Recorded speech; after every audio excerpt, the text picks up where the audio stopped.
За өдрийн минь эрхэм миний фэйсбુક найзуудаа өдрийн миньдээ.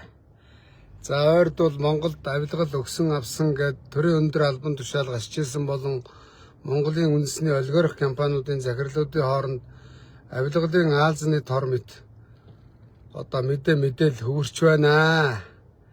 Энэ дээр дугаа байж чадахгүй нэ. Үзэл бодлоо илэрхийлье. Яадаг хар бузрууд бай. За энэ нүр царай тамар харагдаад энэ эргүүлээтэй. За инхээр нормал болно тийм ээ. За ер нь бол Монголд бизнес улс төрийн бүлэглэл яваад замаа алдсан. Мөнгөтэй бүлэглэл нь улс төрчдийг лоббиддаг, сонгуульд нь хандив өгдөг, их хурлын гишүүн болохоор нь хүснээрээ хууль батлуулдаг, хүслээрээ журам гаргадаг, хүснээрээ тэднийг ашиглаж давуу байдал өөрөө өөртөө бий болгодог. Түүний нэг тод жишээ бол энэ голомтын баясгалан гэдэг нэг сайхан шунал байна.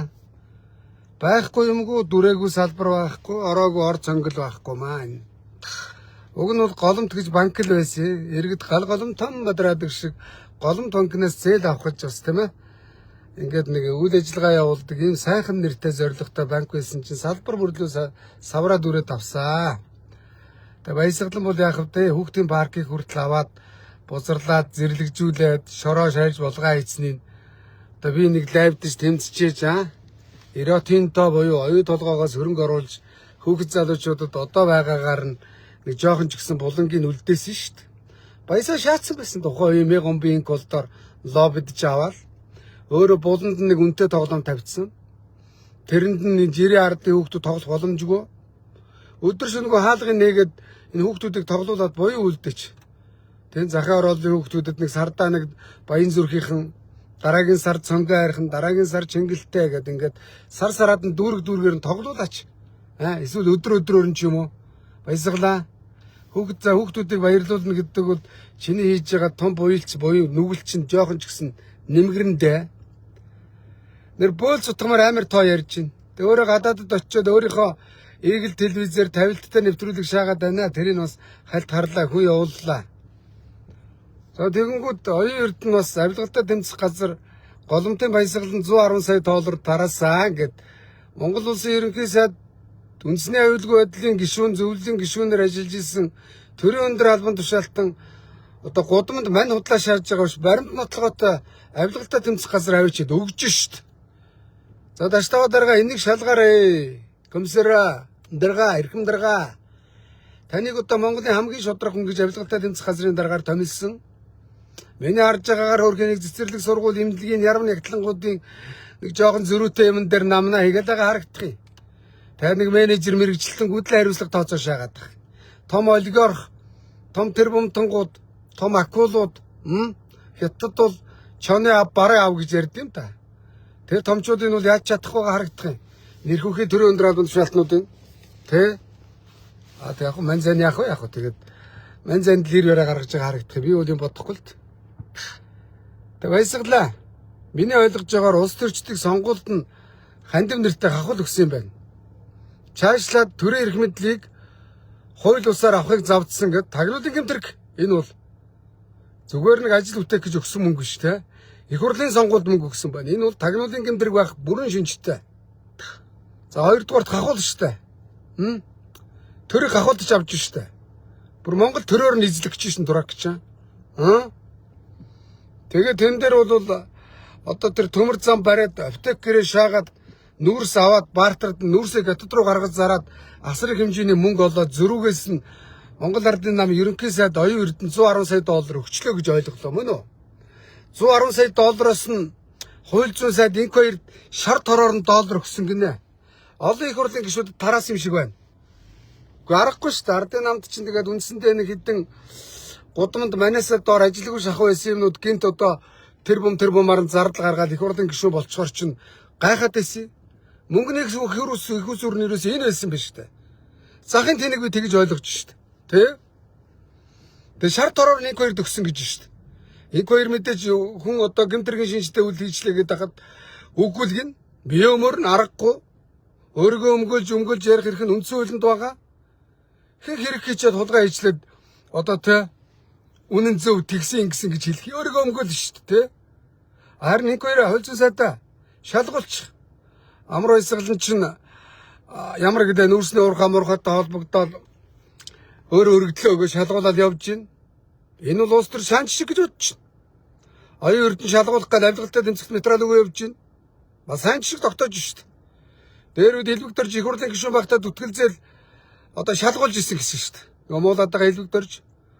Тэрэн шиг одоо хамгийн шударга гэсний хууль зүйн сайд нь ийм асуудалд орооцолчлоо гэдгийг ерөнхий сайд нь хэлж шít. Манайд гудамнаас орилоогүй шít. Тэ? Ерөнхий сайд худлаа ирсэн байвал ерөнхий сайд асан оюун эрдэнэ худлаа ирсэн байвал оюун эрдэнээр үслэх тооц. Тэ хүн гүтгсэн эргээр. Тэ. Тэгээ энэ нэг жонко банданга та нар одоо төрийн албан тушаалыг өгж байгаа шалгуулчгаа. Нэр төрөө цэвэрлж авдаг бол цэвэрлээ. Үнэн байвал үрдэг ялаа үүрээ. Би бол баясгалан одоо энэ улс төрчид мөнгө тарааж өгдөг худалдаа хөгжлийн сахал эрдэнэ уйлг хоёрыг Монголын эзэн болох гээд хинэн илүү эзэн болох уу гэдгээ хараад хоёр намыг лоббидгийн мэднэ л дээ. Бас нэг улс төр гадарлаж явдгийн хувьд тэ. Худалдаа хөгжлийн эрдэнэлэг Сингапур руу мөнгөөр барьцаа тавьж байгаа л надтай адилхан 461 төрөгдөж байгаа л бих мөнгөөр барьцаа тэн чин тавиал гараа явсан одоо хүртэл ирэхгүй байгаа шүү дээ, тэ. За одоо баясгалаа ирээ шалгуул. Авилгалын комиссаруудаа баясгалан давуу байдал олгож аптек гэрээ ээж төмөр зам барьсан нэртэй тэндээс олсон орлогоороо улсад онц хэмжээний хохирол учруулж авилгалцсан байна, хахуулсан байна. Энэ бол эрүүгийн асар том гэмтэрэг. Тэгээ гадаад очиод худлаа гуцаад спортын нэр бариад ёстой олон улсын спорт өндөр албан тушаал галждаг олимпийн хороо энэ төргээд худлаа хуцаад ах юм. Наа чин зүгээр л олон улсын төрийн бас холбоо заяа. Харин энд ирж их орондоо их орны иргэн муу юм бол гадаад оронд урвчааг юм бол шарвчааг юм бол аваачаад офшорт мөнгө шаачааг юм бол ирээ сайхан шалгуулчих. Баясгалаа харъя. Тэ. Дракуда. Баясгалаа манай намын нэг шивгчин золбон гүлэг цонгуулаар 3-4 тэрбум төгрөг өгсөн гинлээ. Манай намын нэг ирэх үхий дарга надад ярьсан. Нодон намар. Би энийг үнэн гэж бодож байгаа. Шалгуул цгачуудаа. Тэ. Өнөөдөр иргэд зайлуул юун 100 сая доллар битгий хэл аа. $100 100 төгрөгчгүй ядарч байгаа шүү дээ. Та нар Монголын ард түмнийг дэндүү басамжилж, доромжилж шүү дээ. 110 сая доллар ардын намд авилгад хахуулд өгсөн бол хойш тэр мөнгө чинь портер мөнгө шүү дээ. Хойш 110 сая доллар гэдэг бол 400 гаруй тэрбум төгрөг. Хагас их найд шүү дээ. Тэ. Одоо нэг сумын төсөв нэг 3 тэрбум байдгийн байна л да. Тэгээ 100 гаруй сумын төсвийг зүгээр одоо зүгээр нэг гişүүдэд зүгээр нэг нэгэнтээ одоо нэг бодорхой мөнгө өгж байгаа юм шиг өгж аваа шаадсан. Яасан вэ? Тэ голомт банкнаас өгж байгаа юм үгүй шүү дээ. Голомт банкнд иргэдийн хадгаламж байгаа. Хадгаламжийг бизнесмэнүүдэд зээл өгж хүүгийн зөрүүгээс ашиг олохыг банкны үйл ажиллагаа гинэ. Банк гинэ гэж байгаа шүү дээ. Банкны тухай хуулийн дээр заасан байдгийг. Би бас банк санхүүгээр гадарлнаа. Тэр мөн жоох хүүгийн зөрүүгээс үйл ажиллагааны зардлаа өгөнд эрсдлээ тооцно гэхээр тэр 110 сая доллараар нь ямар ч том банк байлаа гэхэд тараахгүй шүү дээ. Тэ? За энэ дээр тэр голомтын баясгалангийн ярьж байгаагаар би тэр төмөр замыг гаццсан байсныг нэгч далан шороо байхгүй хов хоосон ив эзгүй зилүүд газар дээр шинээр 0-оос нэгэлж барьсан гинэ. Манай мянганы тонуулч Женкогийн Батулга гочд мянганы тонуулч Хатмаагийн Батулга чинь 280 сая долларыг тэнд аваачаад бариад гацаагаад идэж уугаад тэ баахан явлагны хайрцаг дүүрэн тэзүүгийн шаагаад бичгэн цаас үйлдвэрлээд дуусгацсан штэ. Идсэн штэ. Тэр Маткинза гэлөө ямар ч гэлээ компани захирал нь Гамбат нь Америк яваад тэр жигтэй оргон зайлаа зүгтаацсан штэ. Их орноос урвцсан штэ. Америкийн иргэн болцсон штэ. Энэ хулгайч нар үнэхээр даварж штэ. Тэм учраас би Женког мянганы тонуулч гэдэг. Женко мянганы тонуулч ерөнхийлөгч байхдаа голомтын баясгалан 461-т аваачиж өмдөнд нь шээлгэж байгаад айлгаж байгаад буцаж дуудж ирээд Ингэр дээр нь гавья байгуулаагүй мөнгөний хөвлөгч хулгайчийг гавьяаттай гавьяатын тэмдэг зүүж өгөөд гавьяат эдийн засаг чиглэл ямар юм чимэг лээ болгож өгөөд за чи банкаараа баталгаа гаргаад энэ төмөр замыг гүйцээчих. Тэгэх юм бол миний үйлдэлсэн гэмт хэрэг баллууртах гэдэг нэг шаас юм шиг байгаа. Ойлгомжтой. Ийм л гэмт хэрэг болсон. Тэ? Өөрөө бол Яагаад үгүй гэж үгүйсгэж байгаа юм гэхээр зэрэг байна штэ. Өөрөө авилгал өгсөн гэх юм бол наа чин шоронд явах учраас үгүй гэж мэлэлцэж байгаа юм. Энийг тогтоодог шалгадаг байгууллага нь авилгалтай тэмцэх газар хууль сахиулах байгууллага. Прокурор хянана. Тэ. За манай хууль сахиулагч та нар шудраг ажиллаж байгаагаа сайхан харуулад алээ. Авилгалыг доод тушаалтнуудаас биш дээрээс нь ахуулаад гятад шиг үнэгний ав чонны ав гэдэг мөн хулгайчуудыг яллаад өгөө. Хөрөнгийн улсын орлого болгоо. Хөрөнгө хураана гэдэг хуулийн нэр томьёо ч надад их таалагдахгүй байгаа юм. Бизнес хийгээд хөрөнгөчсөн хүмүүсийн хөрөнгийг хураах гэдэг юм шиг иргэд ойлгоод байна. Төрд ажиллаж ийсэн үнцэлгүй хөрөнгөчсөн бизнес хийж үзээгүй татвар төлж үзээгүй хулгайч нар үнцэлгүй хөрөнгөчсөн бол тэр хөрөнгийн улсын орлого болгох ёстой. Тэр хураах гэдэг юм биш. Улсын хөрөнгийг буцааж улсын орлого болгох гэж байгаа шүү дээ. Улсын орлого.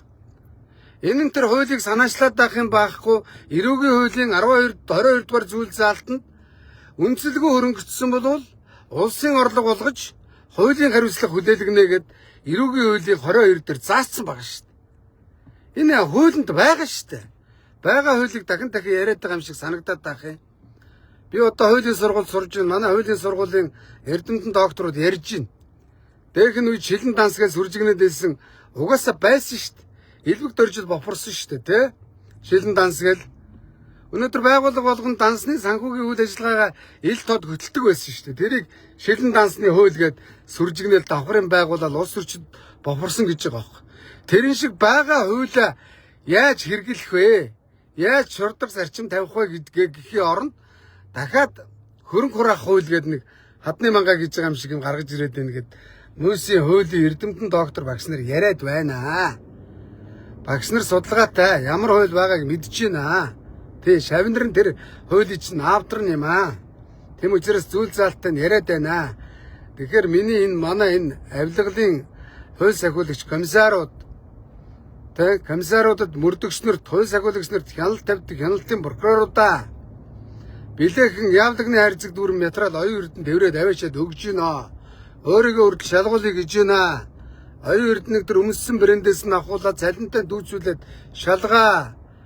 Монгол улсын энэ ядуурл энэ иргэд уланд байгаа улнаас гарахгүй байгаа байдал бол ерөөсөө энэ Монгол улсыг 92 оноос хойш ардчилсан парламент зах зээлийн нийгэм шилжснээс хойш ардчилсан парламентын тогтолцоо бий болсноос хойш 25 юу лээ 35 6 жилийн хугацаанд нэгэн хулгайч нар баяжиж ард иргэд ядуурсан үнэн шүү дээ. Тэгээд авилгалтайгаа тэмцэхгүй байна. Авилгалын индексээр би хэлж байгаа юм бас олон улсын индексээр Монгол улс 100 хэдэн орноос бүр хамгийн сүүлд баян одоодонд явж байна. Тэ. Өнөөдөр авилгалын комиссарууд үнэн чудраг ажиллаад энэ хэдэн авилгаалчдад үүрэг ялын өөрүүл хөрөнгийн улсын орлого болго гэд хамгийн өндөр цалин өгж байгаа шүү дээ. Өнөөдөр цагдаа нар адилхан гэмт хэргийн араас, алуурчдын араас, хүүхдийн хүчирхийллийн араас яваад өдөр шөнөгүй яваад, нойр олгүй яваад зам дээр зов зүдэртлээ энэ замын хөдөлгөөнийг зохицуулаад адилхан хууль сахиулагч гэсэн статустай мөртлөө та нараас 3-4 дахин цалин цагдаа нар маань мөрдөгцөн байцаагч нар маань маш бага цалин авч байгаа. Та нар цагдаагийн цалин 4-5 даблсан хэмжээний цалин авч байгаа. Та нарыг шудраг ажил авилгалыг илрүүл гэж цагдаа нарын цалингаас илүү 4-5 даблсан цалин авилгалын комиссарууд өгж байгаа. Та нарын ахуй хангамж бол тасархай. Тэ? Та нарт бүх эрхийг ч өгсөн. Ягаад шудраг ажиллахгүй байна? Ягаад авилгалын индекс буурахгүй байна? Шалга наадуулаа. Тэ? Голомтын баясгалан бол бузар шүү дээ. Өнөөдөр бөөрөлжүүдийн цахилгаан станц янз янзын төслүүд хийсэн гэж худлаа гаагуулад байдаг. Одоо мань мэднийг хөрөнгө оруулалт татж ирээд над нэг цахилгаан станц барих одоо засгийн газраас чөлөөж өшөөрөл өгөөдөхгүй бол маа бидтэй. Маш штэ. Өгөхгүй штэ. Өнөөдөр манай улс төрчдийн гадны хөрөнгө оруулагч нар энэ зэрэгт гэрчим хүч үйлдвэрлэдэг энэ сэнснүүдийг тавиад ихэд дарга нар надаа ямар ашигтай ингэ шаадаг гэж байгаа штэ. Гадны хөрөнгө оруулагч чинь тэгээд дээр нь тэгж ярьж байгааг би сонссон штэ. Тэ? Тэгэхээр энэ ирэх үхээ дарга нар чинь бол зүгээр нэг цахилгаан станц барих чөлөөж зөвшөөрлийг өнгөө өгдөг гэж бодож байна уу? Авилгал авч өгч байгаа. Тэг яаж энэ чөлөөж зөвшөөрлийг аваад том станцыг шаачваа? Тэ нийслэл дээр хүртэл бүтээн байгуулалт нэртэй голомт банк өнөөдөр банкнаар бус үйл ажиллагаа явуулаад явж байгаа нь үнэн шүү дээ, тэ. За энэ голомт хэвгүүдэд дунлаа шоо. Эрэгтэй бид л голомт банкд данс нийлэгдсэн байсан. Одоо хаалгая да. Яг би энэ уулгаас нар шиг олон зуун сая доллар байхгүй ч гэсэн бас өөр хэрэглээний 5 цаасаа бас алдчихвал хайр юм да. Бас нэг олонд байгаа ч гэсэн нэг 2 жиг хоосод хонохгүй амьдарч байгаагийн хувьд бас хоолныхоо мөнгийг голомтод алдаад яах вэ? Эрдгэн шиг татъя да хувьцаага. Хувьцаа чи яах вэ? Тэдний савраас карт марта хаалгая да тий. Найдваргүй болж шөө. Уг нь банкныхаа үйл ажиллагааг л хийх ёстой юм байгаа юм. Тий. Харамсалтай нь Монголд бол ерөөсөө нэг мөнгө хүүлэлтийн банкны зах зээл явдаг. Асар өндөр хүүтэй Солонгос, Япон, Америкт бол санхүүгийн зах зээл явдаг. Хөрөнгөний зах зээл ноёлдог. Хүн хязгаарч банкнда хадгаламжиндаа мөнгө хадгалдаг. Тэр мөнгийг зах зээл рүү оруулдаг. Ашигтай ажиллаж байгаа компани хувьцааг авдаг. Хөрөнгөний зах зээл, санхүүгийн зах зээл рүү оруулдаг шүү дээ. Монголд бол цэвэр мөнгө хүүлэлтийн банкны зах зээл явж байгаа шүү дээ. Тэний дуулгаас нар нь өнөөдөр улс төрчтэй худалдаад орохгүй салбар байхгүй зөрүүлээл ямар бид нар нэг үйлдвэрлэлд гүйгүүлж байгаа хувьцаа гаргаж байгаа юм байгаа биш. Бүх миний бизнес голомтын баясгалан мэтийн шунлын бозрууд савраад үрээд монополжилж шүү дээ. Хаанчилж шүү дээ. Арай дэндүү байна. За баясгалаа ирээ шалгуул. Хоёр эрдэн шалгуул ноцтой юм хэллээ. Өнөөдөр болё л доо та нар. Их орноо ингэж хөгжүүлээ, ингээ тгий гэж зүв байхын хоорондоо бие биенийхээ бузрыг яриад байх ичдэг уулгаас нар. Нэгт та нар бол эрх мэдлэн булаацалддаг. Эрх ашгаан урдаан тавьдаг. Өчигдөр аюур сайхан ингээд үнэлгээ өрөнгөцсөн ял авсан ялтан шоронгоос гарч ирчээл худлаа шаагаад л аюур сайхны ял багцсан штэ. Нэг түүц ажиллуулж үзээгүй, нэг оймс зарж үзээгүй, нэг жихэр боб зарж үзээгүй үнэлгээ өрөнгөцсөн улаан гойлогчийн хулгайч харин ял нь багцсан штэ. Аюур сайхан шиг төрийн өндөр албан тушаал их хурлын гишүүн гэдэг бол төрийн өндөр албан тушаал штэ. Хятад бол бүхнээс цааз. Хятадд одоо энэ манай энэ төрийн өндөр албан тушаалтны шиг аюур сайхан шиг албан тушаалтнууд цааз үнэлгээ өрөнгөцсөн гээд орон байр авгаа хүүхдийн нэр дээр байгаа бүх хөрөнгө улсын орлого. Ингэж хариуцлага хүлээвэл харин авилгалтай тэмцэж гин гэж АТГ-ийн комиссарууд дарга нарт алга ташьяа. Харамсалтай та нар чадахгүй байна. Чадахгүй байна. Манийг бол гаргахгүй хорьсоор байгаад аюур сайхан шиг ялаар ялалсан шүү дээ. Нэр боддоо. Би Монгол улстай консулыгээ 3 сая долларын орлого оруулаад 30 мянган доллараар Тараншаанд амьдрахгүй тулд байр төрөлсөний төлөө шорон шаасан шүү дээ. Боддоо. Тэгэд миний өмнөх ерөнхий консул зөв зүгээр, тэрний өмнөх нь зөв зүгээр нямд оржуугд Америкт бүр 50-60 бараг хэдэн зуун мянган доллараар сарын 5 мянган доллараар хаус түрээслээ зөв зүгээр явж байгаа шүү дээ. Нэр үнэн гошин шогоо, шог. Ард иргэд энэ байдлыг чи үнэхээр ой гутарч. Би хүртэл одоо энэ талаар лайв хийхээс гутарч юм дуракуда. Та нараас ичиж байна. Өнөөдөр Америкт тэр бомтон долларын тэр бомтон миллионоор тэр манай энэ Facebook компани эзэн хэдэн тэрбум доллароос ард түмэндээ сайн үлсийн аянд хувьцаа өгж шít. Нийгмийн хариуцлагын хүрээнд энэ цэнхэр гариг дээр хүн болж төрсний хувьд Америкийн иргэн болж төрсний хувьд Америкийнхаа ард түмэнд олсон орлогоос хуваалцж шít. Дуракуда. Та нар тэднээс жишээ авч болдгүй юм уу? Хүүхдлээ авсандаа бүгдийг авч орох гэж байгаа юм уу? Хулгайчуудаа. Та нарын хулгай хийж олсон орлогыг хүүхдүүд чинь булаацалтаад хоорондоо нэгнийгээ алдна гэж боддоо. Та нар хүүхдүүдтэй тангаргийн бүг засч өгч байгаа шүү дээ. Дуракуда. Хүн нэг амьдралдаа өөрийнхөө амрууга гудрах хоолыг өмсөх хувцсыг өөрөө бий болгож жагаад ирсэн шигээ буцдаг юм аа. Энэ нь өөрөө амьдралын утга учир оршдог юм аа. Тэрнээс иш одоо аав ээжигээ хулгай хийсэн хөрөнгөөр амьдрахыг амьдрал гэдгүй юм аа. Зориггүй амьдрал утгагүй байд юм аа. Нэрш шүү. Тийш дээ. Өнөөдөр би Баянгол дээр нэг гэр бүлийн савраас арчилсан намаа салгалаа. Тэр нөхөр одоо үүлийнхаа үрийг идлээд харавцсан өгөхөө явж байгаа. Сургын сонсохны өр хүүхдүүд нь одоо бүр хөрөнгөн дээр нь алалцж байгаа сүүл зүүс авгаа мавгаа өөхөөсөөгөө байж идэг сурагд уулж шít. Хохин улгаач нар Баянголыг бузарлсан шít. Бүтээн байгуулалт барилга байшин барьж байгаа нэртэй өөрөө хамаарал үгийн амсаатангуудаараа тендерийн шаадаг. Бүтээн байгуулалт хийж байгаа нэртэй үр ашиггүй бүтээн байгуулалт бол нэг холхины хэдэн дарга нарын мөнгө угаалт шít. Тэ? Мөнгө угаалт. Тэ? Юм хийж байгаа дүртэй шаадаг шít. даваа байдал бий болгож үнэн тэ тэрэн шиг нэр худлаа шааж төрд өнөөдөр тэгээ голомтой баясгалаа. Өөрөө тэгээд үснэ хийгээд банкныхаа үйл ажиллагааг хийхгүй тэгээд юм болгоныг салбар бүрлүүс авсгандаг өөрөө чи хэн мундаг гэдэг юм. Тийм мундаг байсан бол нийгмийн хариуцлагын хүрээнд хэдэн өвдөж зовсон хавдартай одоо Монгол улсад фэйсбүүкээр дүүрэн хандив гуйж байгаа хүмүүст нэг улс төрчдөд 110 сая доллар авчиж оюун эрдэнэ хилж байгаагаар мөнгө тарааж яхаар ядарсан иргэдтэй нэг имчилгээний зардал өгчихгүй байсан. Тэгсэн бол өөрөө чи Монголын ард түмэн бурхан гэж үтэх байлаа. Шунлын бузар минь ирээд шалгуул заяа. Ичдэггүй ар бузар худалдаа хөгжлийн эрдэнэ үлэг голомтын баясгалаа хоёр шунлын бузар хоёр хулгаач штэ. Голомт банкны суурь бол хуучны ямар үлээ сэрэг мандалт үл ямар ч үлээ тэр дээврийн тэр банкны суурь штэ. Тэр нэгдүгээр тэр төв салбар нь тэр Улаанбаатар банк буюу тэр тагнуулын өдөөс арсан байр нь бол төрийн өмчөөс хулгайш яасан штэ. Даваа байдлаар бий болгосон штэ баясгалаа. Чи манай намын золбин шивгчэнд 3 тэрбум төгрөг өгсөн гэж би сонссоо. Жагсаалтанд орсон ганц нэг нөхдүүдэд бас жагсаалтны мөнгийг хандив гэж манай намын удирдлагуудад дарга нарт өгсөн гэж сонссоо. Тэр дарга нар чинь үндсэндээ бол төрийн эрхийг хууль бусаар авцсан штэ. Дураадгуудаа. Тэр дарга нар сонгуул дэвшиж байгаа, нэр дэвшиж байгаа, тойрогт явж байгаа нөхдүүдтэй ухуулаг сурчлагын мөнгө гэж 5 цаас өгөөгүй өөрсдөө шаацсан штэ. Тэгээ таамуусаануудын хууль бузар бол ийм байгаа штэ тий. Тэгээ баясгалан бол нэр ороогүй савар байхгүй ямар сайндаа уртцаагааны хүртэл нураагаад голомт барьж байгаа штэ дураагтууд. Тий. За сургууль дээр ирж байгаа хооронд нэг лайв хийчлээ. 89 0 86. За түр хоёртаа сургууль дээр ирчлээ. Баясгалаа шалгуул дураака. Шалгуул заяа.